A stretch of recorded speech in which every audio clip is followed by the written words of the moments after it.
presented by Ernie Ray and produced in Salford by Catherine Earlham. And if you missed any part of it, Beyond Belief is available as a download on the BBC Sounds app. Political thinking. Welcome to the podcast. Thank you.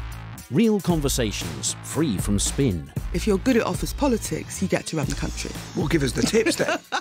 Nick Robinson talks to the people who shape the way we see the world. Politicians, satirists, playwrights, journalists. Discovering what shaped their world. It's hard to believe you once did karaoke together. What did you sing? I think it was Sex on Fire. Political Thinking with Nick Robinson from BBC Radio 4. I wonder what your whips would have said if you'd suggested it. Oh, the whips would be opposed to it. The whips are always opposed to it. Download now from BBC Sounds. BBC Radio 4, and at 5 o'clock it's time for PM with Evan Davis.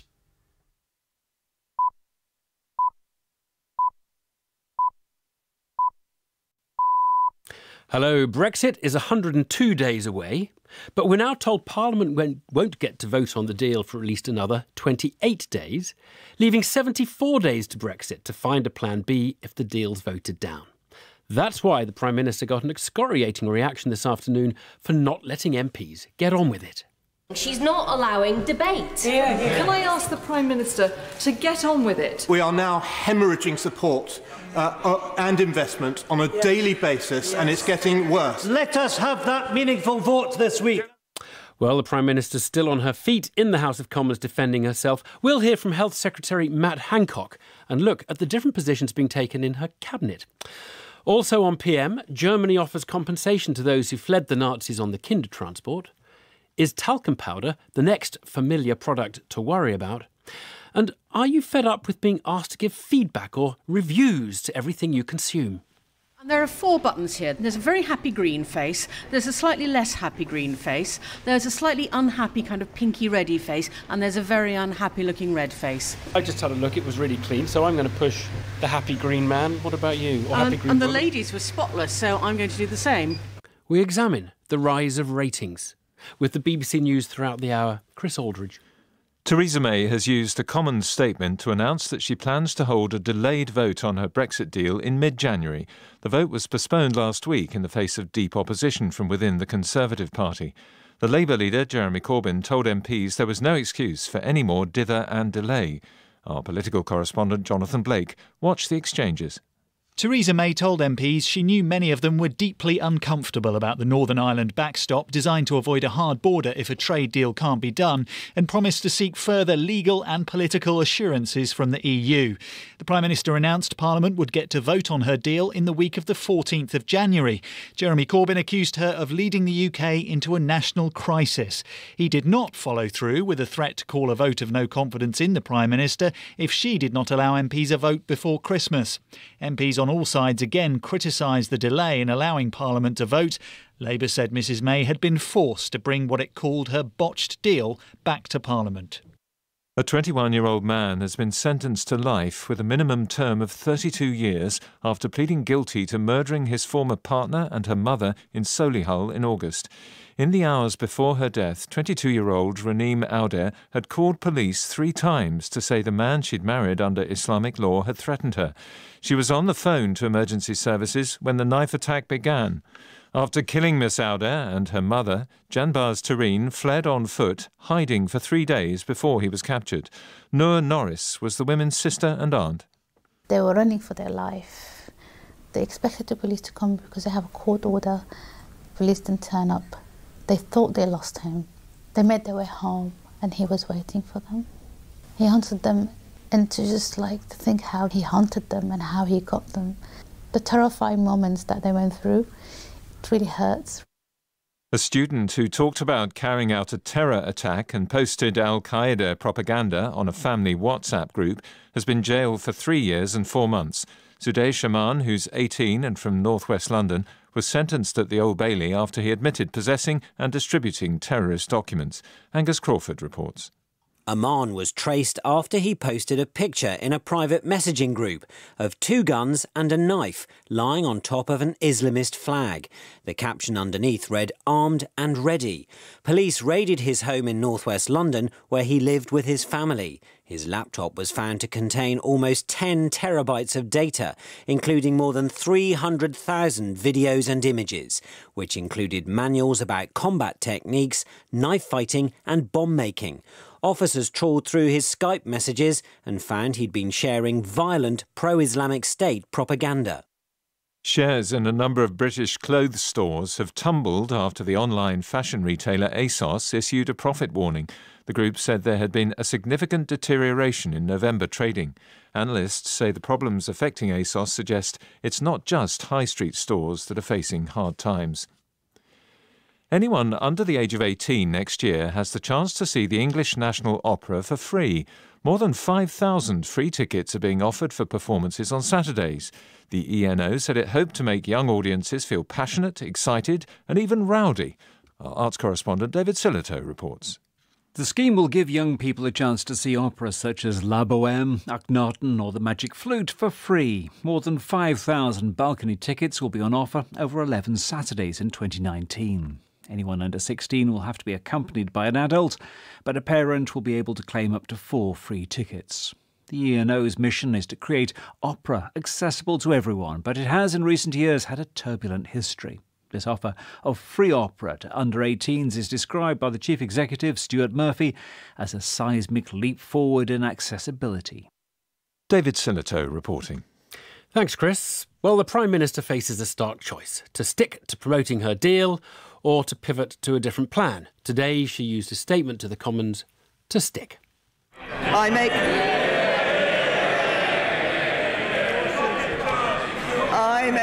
no apology for standing up for the interests of this House and the interests of our whole United Kingdom. Well, it's been a fractious session. It's still going on.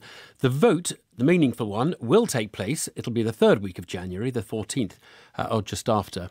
But there are many in Labour and a large group of Conservatives as well who want this vote sooner to get the debate moving on to other plans. Here, for example, is Ian Blackford from the SNP speaking an hour ago. It is time, Prime Minister, to move beyond narrow party politics that this place operates with.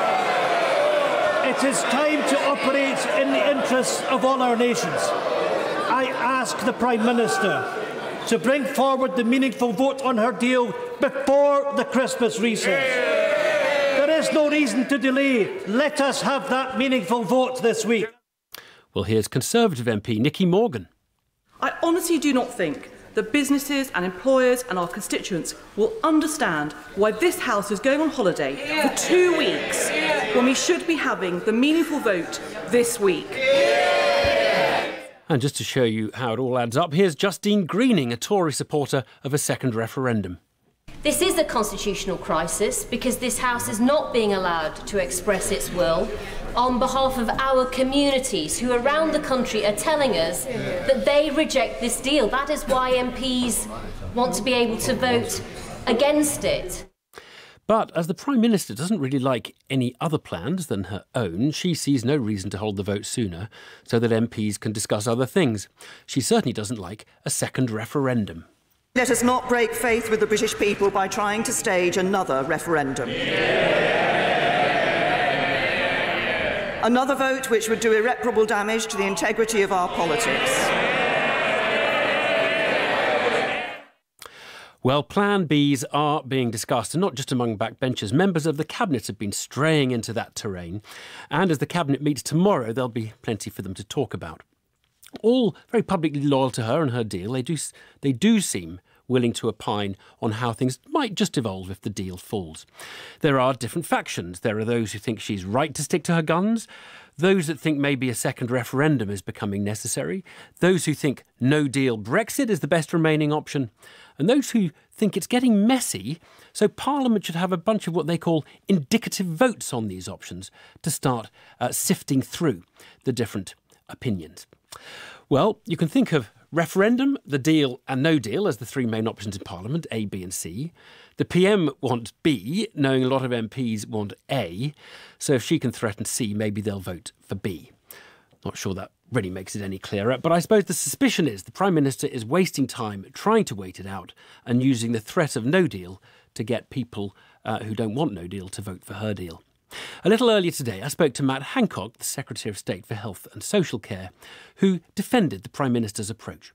I strongly support what the Prime Minister is doing in trying to get her deal through Parliament, because in my view it is the best deal that can be delivered. And I've seen all the others options on the table, and I prefer the Prime Minister's deal. So whenever it helps. Clearly a lot in Parliament don't really like the deal. And it seems highly unlikely that we're going to learn anything new between now and January the 21st or the 14th, which has been said to be a target date. I mean, it just seems like a lot of time is being wasted on an option that is not going to appeal in the end. Well, let's see whether more people can be persuaded to support it, not least because the alternatives, whether of a second referendum or of leaving without a deal, neither of those are attractive options.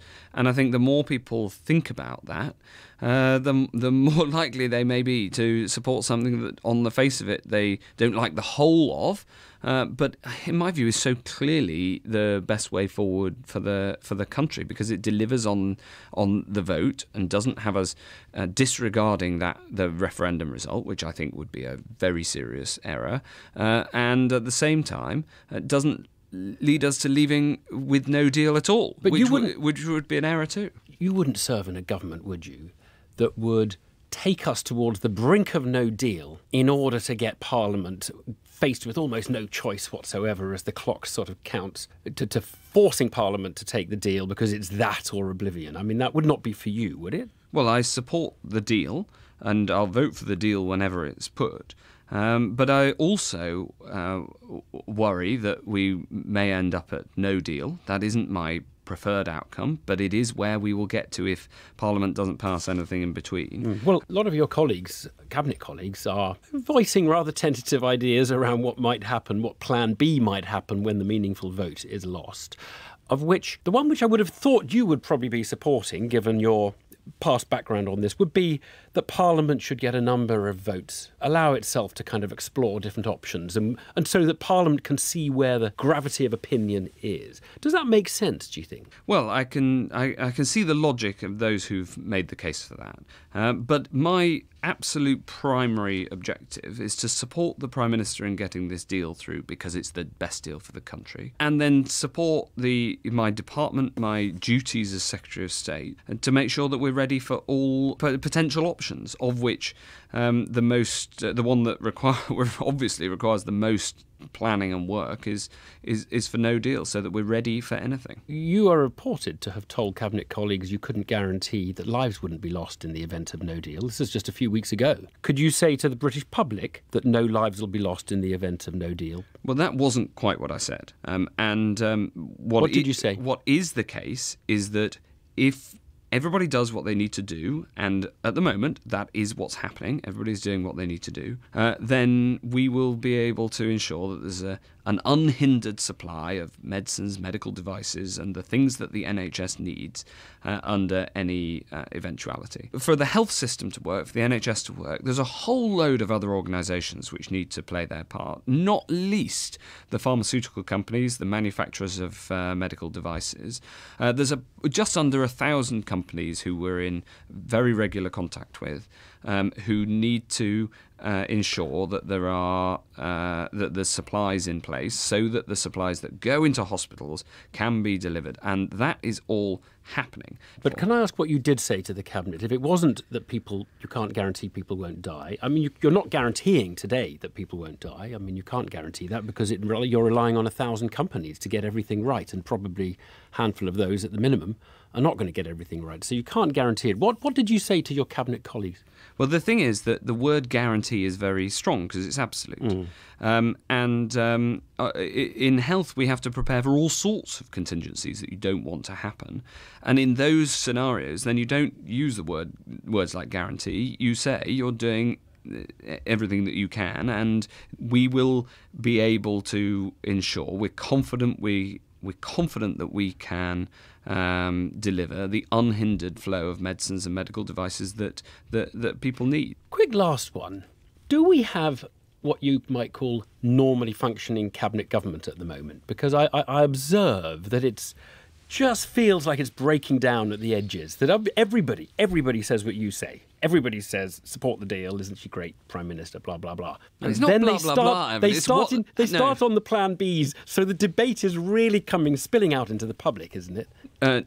No, I think that we do have functioning cabinet government for unusual times with very big decisions on the table. You know, some of the decisions we're taking now will reverberate for decades to come, and hence the acuity of the decisions and the level of debate around them, which I understand. What I'd say is that each of us is wrestling with what is in the national interest. That's the most important question. That's the question that matters for delivering the right answers to these big questions. Matt Hancock, Health Secretary there. Actually, having been at a few drinks parties this weekend where Brexit was obviously quite a topic, it turns out quite a few people have a certain dread of Brexit arguments ruining the family Christmas get-together. I'm not just talking Joe and Boris Johnson here. Loads of families divided by Brexit. And as the issue has reached such a critical moment, just as everybody spends time with each other, we thought, if that is you, whether you might like to come on to the programme, maybe this Friday, preferably with your argumentative relative, to see if we can work through some ways to stop Brexit spoiling the Yuletide fun. So do let us know if you're worried about Brexit getting in the way of the happy family times. Maybe email us on pm@bbc.co.uk, or you can tweet us at bbcpm. Put Brexmas or hashtag Brexmas on your message so we can collate them easily. Now, just after 5:15, let's get a quick reminder of the headlines with Chris Aldridge. Theresa May has said she'll bring her Brexit deal back to Parliament for a vote in mid-January, promising to get assurances from Brussels to break the deadlock over Britain's departure from the EU. Labour said the country was in a constitutional crisis and the Prime Minister was the architect of the problem. A man has been sentenced to life in prison after pleading guilty to the murder of his former partner and her mother outside their home in Solihull. The online fashion retailer ASOS has warned of weak profits this financial year after unprecedented discounting hit its trading last month. Thanks, Chris. Germany has agreed to pay those who fled the Nazis as children a special payment, €2,500. It's designed to mark the 80th anniversary of the Kindertransport, the rescue effort that took thousands of Jewish children out of Germany, Austria, Poland and what was Czechoslovakia in the run-up to the Second World War. About 10,000 children fled in the 18 months before the outbreak of the war. Many of them never saw their parents again. Well, in a statement, the German Finance Ministry said this one-time payment pays tribute to the special destiny of these children. Joining me now is one of those children, Sir Eric Reich, chairman of the Kindertransport Group at the Association of Jewish Refugees. And a very good evening to you, Sir Eric. Good evening. And what was your reaction when you heard there was going to be this €2,000 or €3,000 each? Well, it's not the finance so much as the recognition that children had to leave their homes, had to leave the warm comfort of their parents and go to a country they knew little about, the different culture, different language, and with some of them it's been for their whole lives. They've gone back in time, not physically but mentally, to the time that they were children. Tell us your experience. How old were you when you came to the UK? Oh, well, with me it's slightly different because I was only 4 years old. So either I blocked it all or I don't remember it. I mean, whichever way you look at it, I arrived on the end of August 1939, which is pretty late. I couldn't have arrived much later. And I found myself with a non-Jewish couple who themselves were refugees from German-speaking Czechoslovakia. And I went to church and to Sunday school and God knows what. And it's only when my brother my oldest brother found me that I suddenly realised I was Jewish. Oh, my goodness. But so you came as a native German speaker and you had to pick up the language pretty quickly, did you? Well, I went to primary school. It was only 2 or 3 weeks ago that we had a reunion. There were 6 of us of the primary school, and the guy that I'd never met before, well, I obviously have met him, but I can't remember him, said, I remember you, that the headmistress came in with this little boy, all, not looking very well, and said, this is a refugee child, and you better look after him. When it comes to compensation, I mean, something like this, it just never quite seems as though anything can really be compensation. But you say it does. It has a sort of symbolic value that is worth something. Well, for some people who, let me be quite clear, for some people it will help. But in the main, it's a symbol. It's acknowledging, the German government acknowledging that it wasn't just, okay, obviously those who are dead are dead, but it was acknowledging that having to flee from your homeland is really difficult. I mean, I had to flee from Vienna. In fact, they threw us out because my parents were Polish. But this was after the Anschluss. Can I ask what your attitude towards modern Germany is, what you think of Germany today? Well, you see, I always look forward. I don't look backwards. And whilst I want to learn from what has happened, and there's a lot of the AJR do a lot of educational money they give, I feel that the grandchildren and the children of people who actually made these decisions to murder 6 million Jews or whatever it was, they're not at fault necessarily. So I have no feeling against them. Lovely to talk to you, Sir Eric Reich. Thanks so much for giving us some time this evening. Thank you. Over the last decade, something has crept up on us all. No one legislated for it, but it potentially has large economic and social effects. It's that we are each and every day invited to review everything and each other, from restaurants and hotels to schools, doctors and even prisons. It can be a pain to be assailed by requests to give feedback, but it can also be useful to read reviews, if they're trustworthy. Well, this week on PM, we want to examine the TripAdvisor effect. Tomorrow, we'll go behind the scenes with a company that collates data on feedback. But just to get the measure of this feedback frenzy, I spent a morning with Kate Bevan. She's the editor of Which Computing, and we took a look at the rise of the rating. All right, Kate, we're looking at an eBay page here. Fairly extensive feedback. What have we got? We've got 100% positive, which is quite impressive, actually. And actually, because you have no idea who this person is, the feedback's really useful, actually, isn't it? Because you know they're not a crook because they've got 100% positive. Well, you assume that it's 100% positive. I mean, that assumes there's not been any fakery or asking people to rate them 100% positive. So, in theory, you should be able to rely heavily on this, but you never quite know. Never quite know. But look, I'm always slightly suspicious of 100% positive, I must say. Right. But look, that seems to me a really good use of crowd rating. Which isn't going to go out and rate this particular trader for selling one thing every few weeks. It's never going to happen. No, this is where you really rely on the wisdom of the crowds, and you also rely on them to be honest about it. Yeah. OK, here's another one, Waterstones. Here's a book, it's on the front page, The Chimp Paradox, and there are 4 reviews. I often read book reviews on Amazon before I buy something as well, and sometimes you get people saying book didn't arrive, or it was tatty, so they give it 1 star, which doesn't tell you very much about the book you're reading. It just tells you about the copy they got. I suppose you might find it helpful. Now, the principle obviously can go from the sublime to the ridiculous. Google likes to review everything. You just type into Google Pacific Ocean, you do get a box, and guess what? The Pacific Ocean gets 3.5 stars out of 5. If you want to know about the Pacific, you can read reviews like, too wet, but the water has the perfect amount of salt. I think somebody's having a gag here. It's come to frame our lives, all this rig. Has it gone too far, Kate? I hesitate to say anything's gone too far. I mean, this is part of wanting to be heard, part of wanting to have a seat at the table, and this is what social media does. It gives everybody a voice, which makes it actually quite hard sometimes to sort out the signal from the noise. To get the full feedback fad experience, Kate and I need to get out of the office, and it seems appropriate to do so by Uber. It's just a cab, you order it on a smartphone, but it's a business built on ratings. Drivers rate us customers, I'm a 4.62, but then we get to rate the drivers.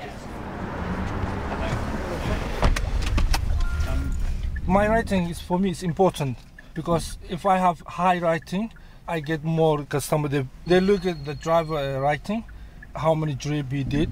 Is it useful being rated then? Yes, it's useful for me. Yeah. So I will find out what I do wrong. Did I drive the red light? I didn't stop for the people crossing? So I will think myself, what should I did wrong? So I'll try to make right, you know. Kate, the reason we're talking about this is technology, isn't it? Because the technology of accumulating ratings, breaking them down, keeping the feedback, it's exploded with smartphones, basically, hasn't it? Yes, it has. I mean, smartphones have basically put a computer into everybody's pocket and handbag. And as I said earlier, we like to feel that we've got a voice, we've got a place at the table. And the smartphone enables us to have that voice. So you couldn't have had this extent of rating even 10 years ago or 15 years ago? Probably not even 5 years ago. All right, we've arrived at Charing Cross Station, standing outside here. Kate, as we think about this, a huge issue about public ratings is whether the people who rate are representative of the whole population of people who consume. I think that's a very fair point, because it tends to be very motivated people who rate. People have had a really good experience, people have had a really terrible experience. So how representative is it? I don't know. That's a good question. It depends on also the sample size, because the bigger the sample, I think, the more useful it is, the more sense you've got people who are less motivated. And actually that makes it not very useful, because it's not accurate. And yet companies use that kind of thing as evidence to say, look how wonderful we are. So it's not accurate at all. All right, now for the most glamorous part of the assignment, Kate, we're going to go into the station and down into the basement toilets. Platform 5, Problem 1254, Southeastern service to Dartford via Bexley Heath. OK, well, we've just had a peek at the loos at Charing Cross Station. Now, as you come out, you're confronted with a little panel, 4 buttons on, and a question. How would you rate the cleanliness of the toilet facilities today? And you have to push one button. And there are 4 buttons here. There's a very happy green face, there's a slightly less happy green face, there's a slightly unhappy kind of pinky reddy face, and there's a very unhappy looking red face. I think this is actually quite good, because you know exactly what these are. They're not trying to get your sort of rating to the nearest decimal point out of 10. And actually, I just had a look, it was really clean, so I'm going to push the happy green man. What about you? Or happy green and the woman? ladies were spotless, so I'm going to do the same.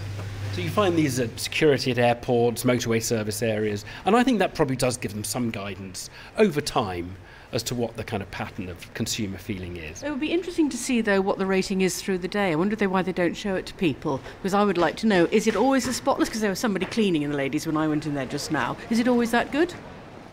Kate Bevan from Which Computing with me there as we looked at some of the different examples of ratings. These things do have an effect on how business works, because where you might once have not trusted an anonymous trader, now you can get some idea of whether they're reliable or not.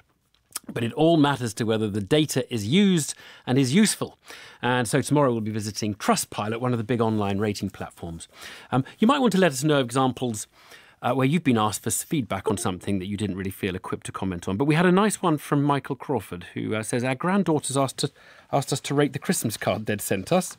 And it has, like that button at Charing Cross Station toilets, it has little very, very negative face with a tear and then another non-smiling one and a smiling one. And Michael says, we were very pleased to tick the happy box. You can also go and look at things like Southwark Crown Court. I was actually just interested in that one. It's an ugly building, but good for spotting a celebrity or famous face on trial, as many big criminal trials are held here. Here is where you swore you heard hooves on the roof. Here, a clatter of cutlery signalled a spread to feed the hordes. Here, the cat tinselled her way through legs, casing the joint for catering mishaps. Here, a box of crackers coughed up their gags and groans. Over here, a mistletoe promise was definitely whispered.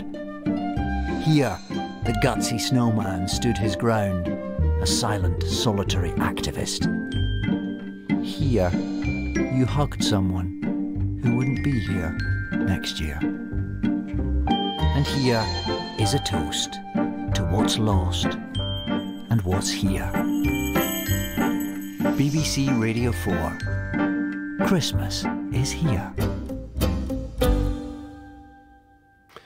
That's not incorrect. It's 29 minutes past 5. Let's get a summary of the news with Chris Aldridge. Theresa May has told MPs there will be a vote in Parliament on her Brexit deal in the middle of January, after she makes further attempts to secure clarifications from Brussels about arrangements for the Irish border. The Labour leader Jeremy Corbyn said the Prime Minister had failed to renegotiate her deal and there was no excuse for any more delay.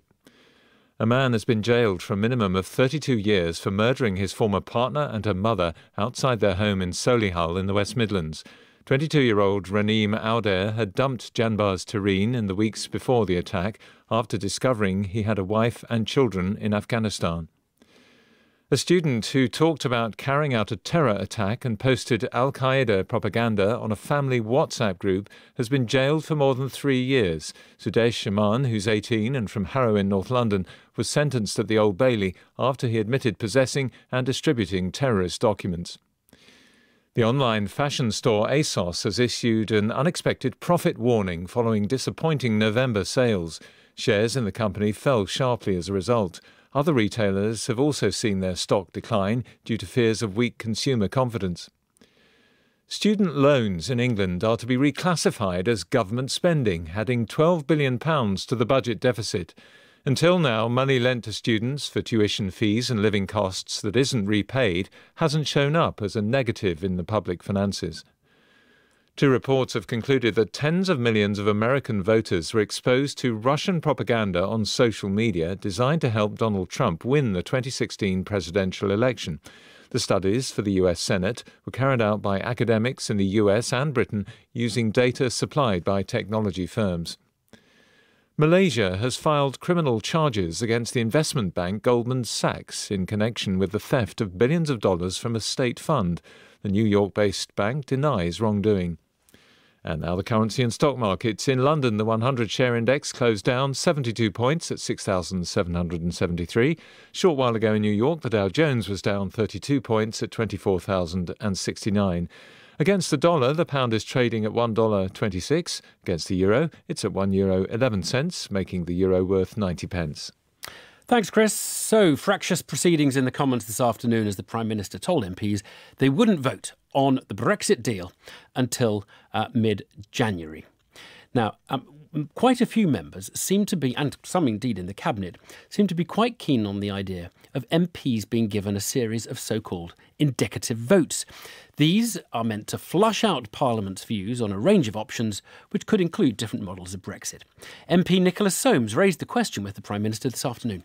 While my right honourable friend continues to negotiate changes to the backstop, would she agree with me that if those efforts were unfortunately to fail, and if we are to avoid leaving without a deal, which we must at all costs avoid, it must now be critical, would she not agree, that we build a consensus in this House and forge a compromise that delivers Brexit whilst protecting British jobs and interests? Well, I agree with my right honourable friend that the aim of everything that we are doing and the aim of what this House will do, I believe, should be to ensure that we deliver on that vote and do it in a way that protects jobs and prosperity for people up and down this country. That's exactly what we're working for, and I hope that every member of this House will consider that when it comes to looking at whether or not we should support this deal. I believe we should, because it does exactly what my right honourable friend has suggested. She's really only talking about the deal, isn't she? Well, Theresa May gave a more definitive answer to that idea later in the questioning. I have no plans for indicative votes, but can I just say to my honourable friend and to other members of this House that actually what is necessary is for the House to reflect on what members want in terms of their responsibility, to come to a decision on this matter. And at the moment, there are, as I indicated earlier, a number of views around this House. Some want to stay in the EU, some want to go for a second referendum, some would support a no deal, some would support looking at other arrangements. all of those arrangements, any of those arrangements, as I said, that would require a withdrawal agreement, because they would require us to make clear the basis on which we're withdrawing from the European Union. Well, the Cabinet seems to be split on this, so let's explore how so-called indicative votes might work. Maddie Timont-Jack is from the Institute of Government. Very good evening to you. Good evening to you. OK, have we ever had indicative votes before? Yeah, so we have seen indicative votes used in the Commons. In 2003, they voted on a sort of series of separate motions relating to Lords reform. So this was about how to reform the House of Lords. I think the thing where the issue with that, looking at that as a sort of precedent for this current situation, is that in that scenario, the government did not actually have its own policy on Lords reform. So the different options that came up with were sort of agreed between a committee of the members of the House of Commons and House of Lords, and then the Commons were able, and the Lords themselves were also able to vote on a series of different options. Whereas, in this scenario, obviously there is a government policy, there is a government deal, which is on the table. And in fact, that one, I don't think was seen as Parliament covering itself in glory, was it, in those days? Because basically there was a kind of paralysis, wasn't there? They voted all the options down and stuck with the status quo, even though maybe if one of the options, if you'd known that the other ones weren't going to be there, would have actually beaten the status quo. Who knows? Yeah, I mean, no, that's interesting to think about. But exactly that, there isn't a pressure to find a majority in that scenario. Yeah, but we had a guest on this programme saying they should have a multi-option ballot and they should have to put all their votes in one go on a piece of paper. But obviously that's not how Parliament works. How would indicative votes work in your view? What would actually happen? They'd have, 3, 4, they'd take days and days, or it would be just a few hours? I think it's really interesting, and it's something that if this path was pursued, you'd have to think quite carefully about. I think the first question is how it actually relates to the meaningful vote itself. So that's the approval motion that Parliament needs to pass if the government wants to ratify the withdrawal agreement. So is this done sort of in conjunction with the meaningful vote, or is this done ahead of, or even after it, when the meaningful vote is sort of scheduled again, if Parliament votes it down? So there is quite a big question about that. I think that what would make most sense is to table a series of options which reflect the views of the House, so that MPs can vote on quite a range of different issues. And I think, we have already had 3 days of debate on the vote, on the deal, although the vote was pulled. There has been some debate in the House, so we have covered some of these issues already. So I think you maybe wouldn't need quite as much time as maybe you would have done if we hadn't had that debate already. But I think there is quite a serious thought would need to go into what you'd actually give MPs to vote on. But in our system, are MPs allowed to do a vote of the following kind? Because this is the one I'd like the answer to. Would you prefer a second referendum or Norway Plus? Can you have that? Or do you always just say, do you support a second referendum or not support a second referendum? I mean, it sounds like a tiny little difference, but... Yeah, it is. I think with an indicative vote, you would have the latter. So you'd have the, do you support this option? I don't think you'd have a this or this. I think in that scenario, this is where the sort of amendments to the meaningful vote comes in, where if one amendment was voted down, for example, a second referendum, well, then maybe you'd get to the next option. So an EEA relationship or Norway Plus would be the next option on the table. But wait, that means the order in which you take the questions determines which the last man standing is sometimes. Well, that's definitely exactly that's the issue with the amendment question. So that's when you are tabling amendments to a motion, because you take them in that order they are tabled, that can be quite important. Whereas I think with an indicative vote, at least in that scenario, although I think the order you take them in will still be important, you can still, for example, vote on more than one option, and then at the end of it see where more numbers lie, and then maybe that can influence what the government does next.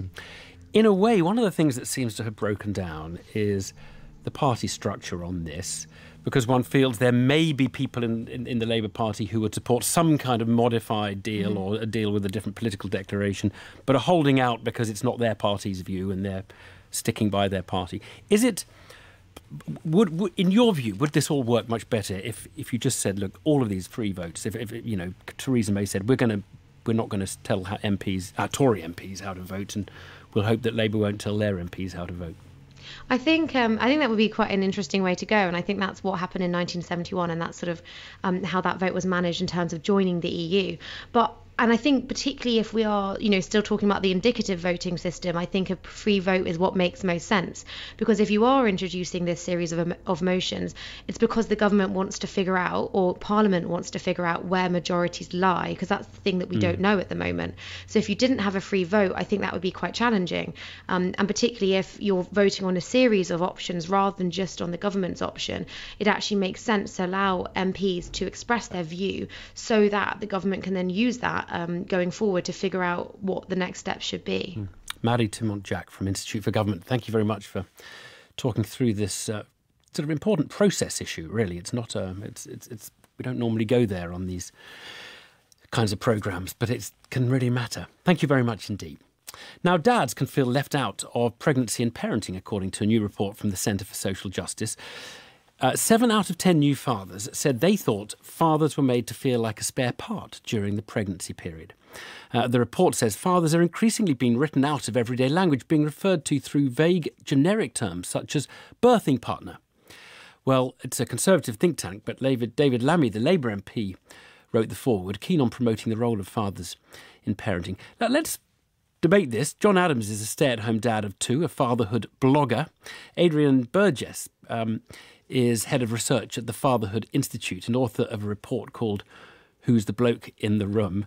Adrian, I wonder if you can just tell us what the kind of contents of your Who's the Bloke in the Room report was.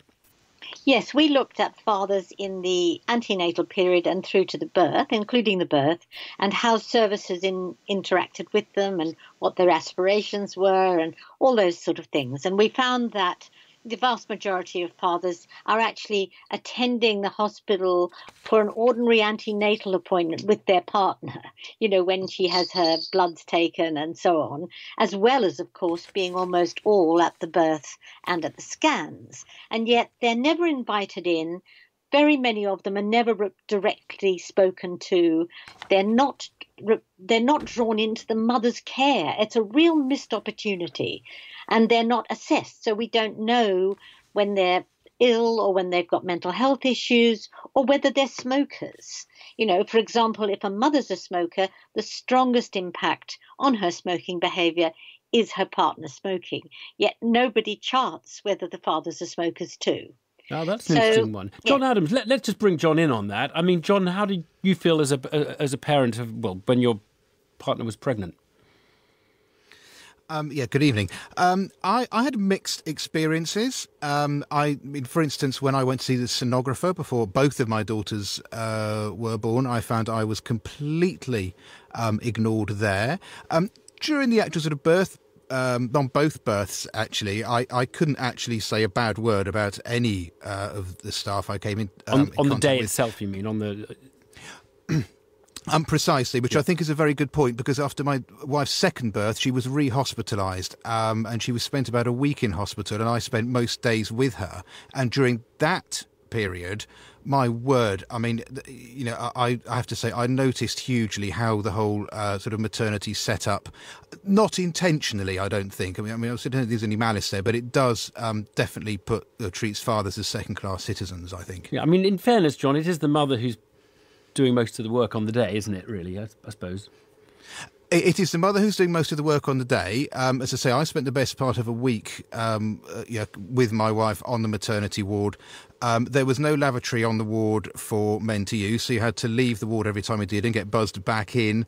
When there was no refreshments or anything available for fathers. So at that time, there was actually a norovirus outbreak in the hospital, and I had to traipse through several wards to actually go and eat and come back. And every time I was desperately worried I might be bringing diseases back with me. I mean, these might all sound like quite petty points, but when you stack them up, when you've been ignored by the sonographer before the child's been born, and then when you're in that kind of maternity world, in that maternity ward, and you find that no thought has been given to the father whatsoever, it does sort of add up, and it does give you the message that, you're not as important as the mother, which really is not the way we should be treating fathers. Adrian Burgess, why is this? Now, I mean, there's a particular one that's mentioned in the Today's report talking about the use of this phrase birthing partner instead of father, which the report suggests is a kind of PC thing because it's trying to be sure that the couple may be a same-sex couple or whatever. But what do you think is really going on more generally here? Yes, I mean, they have exaggerated notions of how frequent same-sex couples are. So 1 in 1,000 births is registered to 2 women, and 95% of couples are together, and it's in almost all cases the actual biological father of the child who is the mother's partner.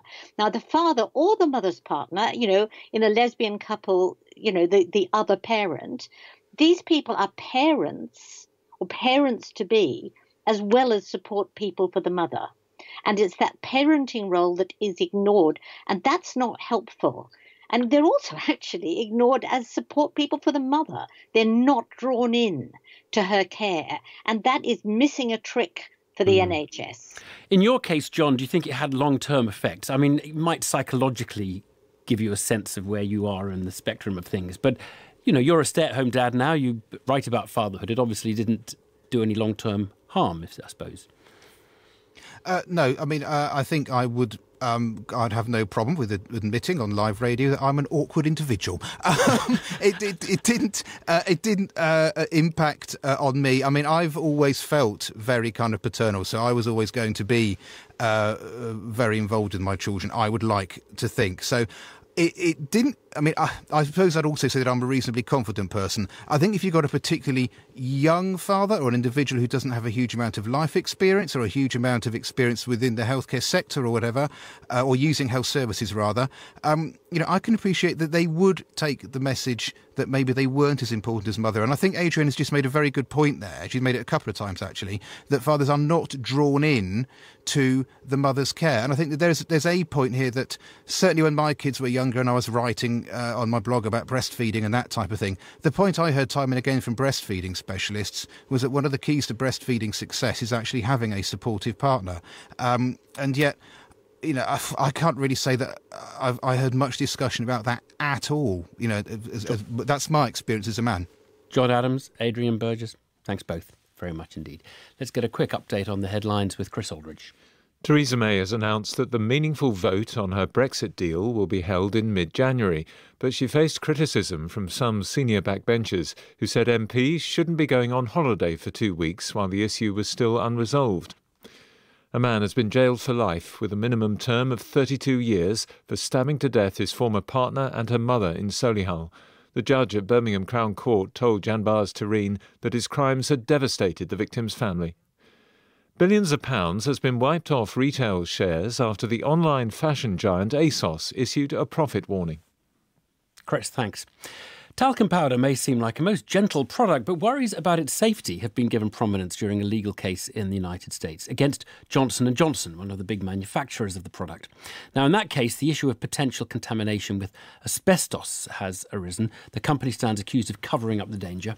Its share price has tumbled by about 10% since the end of last week on that news. The company says it's just all an absurd conspiracy theory.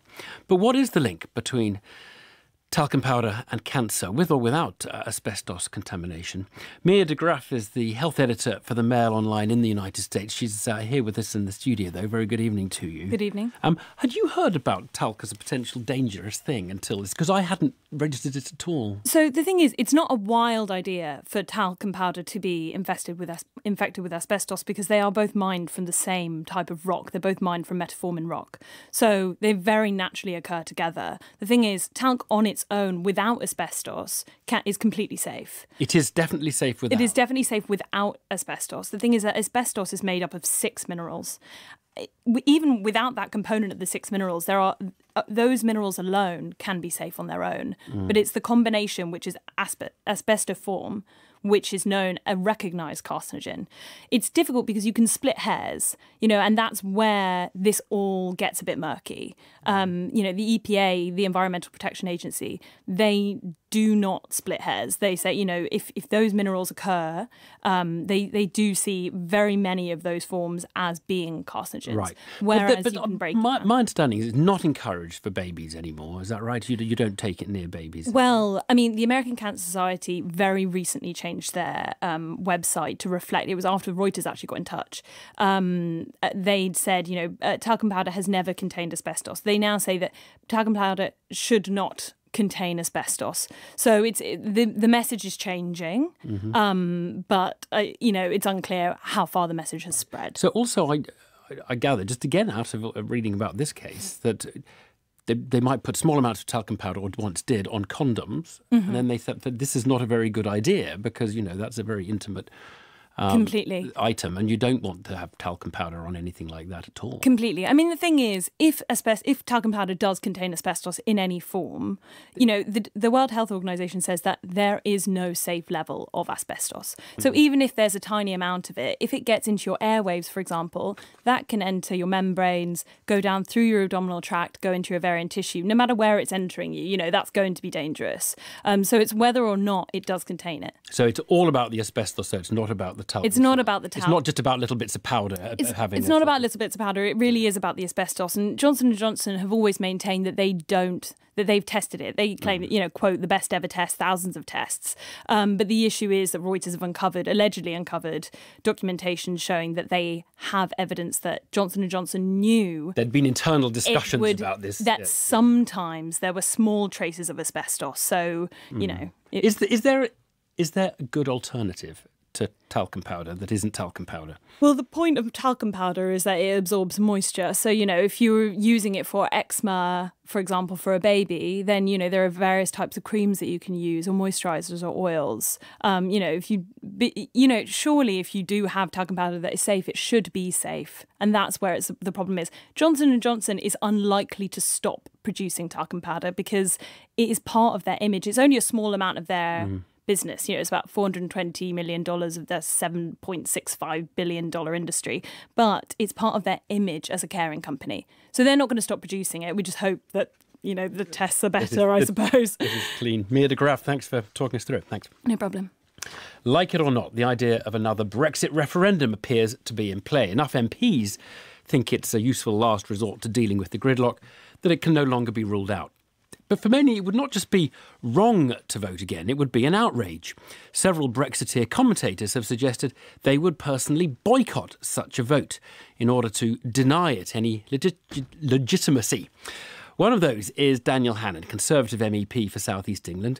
He's on the line now. I'm also joined by Heidi Allen, Conservative MP for South Cambridgeshire, who's in favour of a second referendum. Very good evening to you both.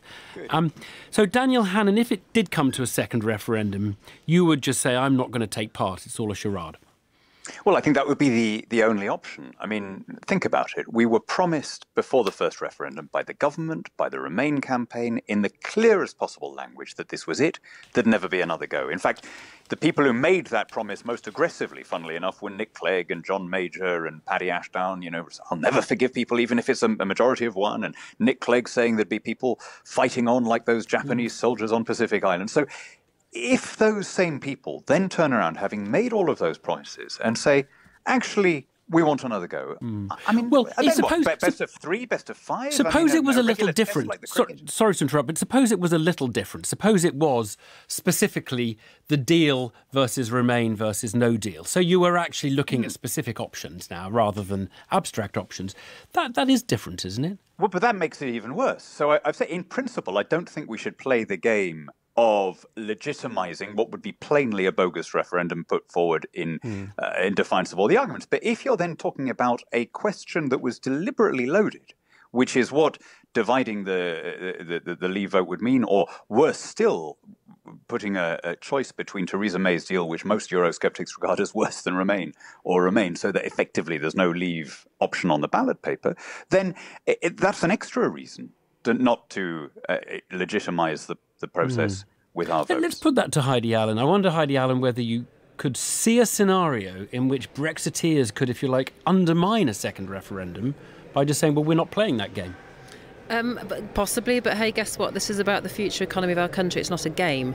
And that's why those of us that are reaching, sadly, to the conclusion that this might be the only option are considering it in the first place. I know people are nervous about it. Grandpas and grandsons are still having arguments over the Christmas dinner table about Brexit. And I appreciate how worried people might be as to how divisive it could be. But the matter of the fact is, We now have facts in front of us with what the deal looks like, what that will mean for the economy, what the risks, the pros and the cons, what's good, what's bad, what's indifferent about it. Democracy is only alive if we're having that trusted conversation with our constituents, with the people in this country to say, do you want this?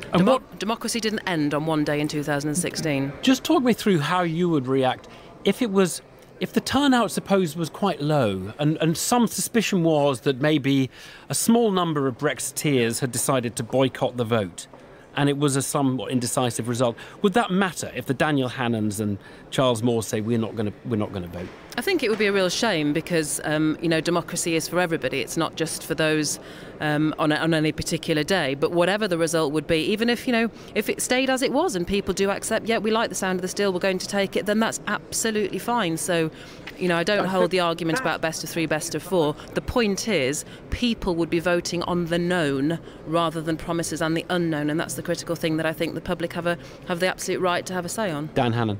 That really is extraordinary to listen to. So what we're basically being told is, we know we said this last time, we know we promised it last time, but this time we really, really, really promised to accept it, which is just preposterous. But sorry, why should we listen to calls for a second referendum? Then. But hang on, by definition, people calling for a second referendum do not accept referendum results. So why on earth should we listen to them now?